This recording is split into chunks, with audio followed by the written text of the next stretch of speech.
شوفوا هاد قشر البيض، شفتوه؟ هلا انا بجمعهم هيك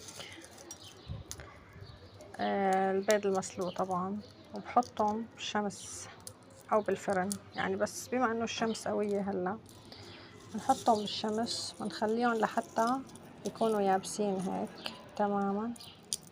شايفين كيف واحدة منهم؟ شوفوا يابسانة. بعدين رح ورجيكم شو بعمل فيهم بعد شوي، كيف بطحنهم وبحطهم مع الملح، ملح الطعام طبعا. هاي بعد ما طحناهم شوفوا صاروا ناعمين كتير طاحون.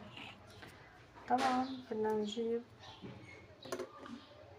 المصفاي وهذا الملح الطعام اللي بالبيت، وبنحط على مهلنا شوي شوي مشان ما يكب.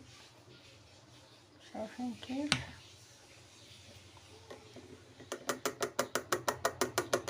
كلهم بينزلوا حطهم. شوفوا ناعمين كتير. بدنا نخلطهم مع الملح. شايفين كيف؟ مشان يختلط الملح والقشور الناعمة مع بعضهم، وهيك نستخدمهم